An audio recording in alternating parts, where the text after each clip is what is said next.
Hello everyone, it's Shane Kanto, your Wasteland reviewer, and I'm here to review Gossip Girl. And this is the revival of the previous show, Gossip Girl, and now a whole new group of young people in New York at this private school. And you have Gossip Girl, and turns out to be some of the teachers spreading a lot of rumors about the kids at this school. And, fun times, because this show is just jam-packed with like teenage drama.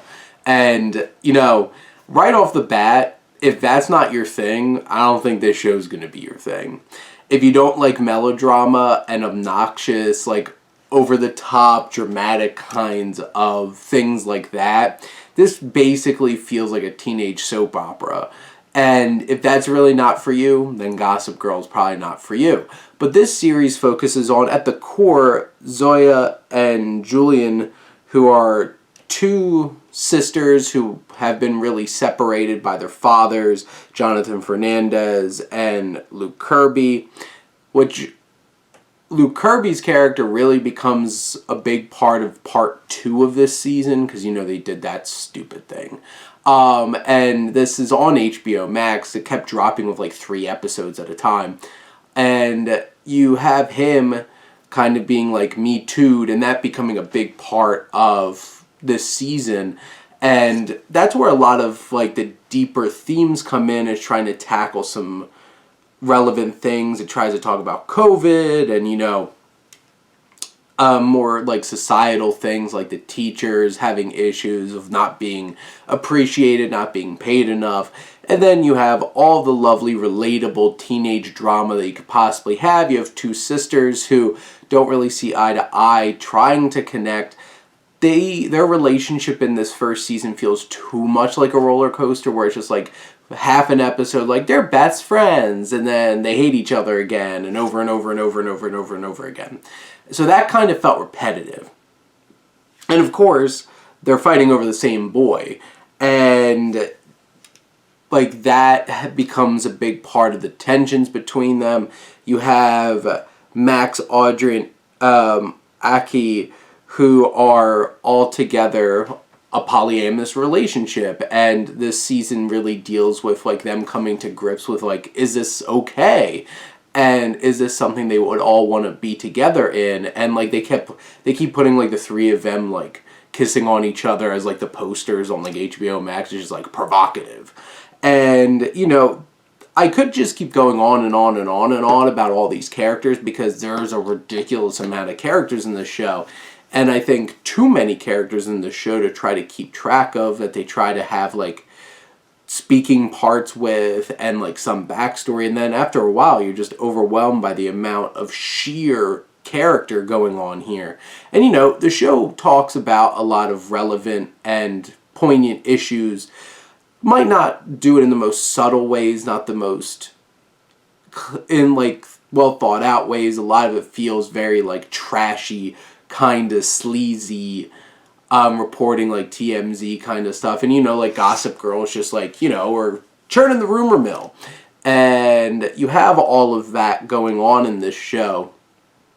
And even like Gossip Girl, it's like, it's been deleted, no, it's good, and then blah blah blah blah blah, and going up and down, where it's just like, is it a part of the show anymore? Is it not a part of the show anymore? Is it significant? Is it not significant? Who's in control of it? They're in control of it. No, they're in control of it. And after a while, it just gets so cluttered narratively of like, who even owns like this chair? Who owns this at this point? And trying to figure that out.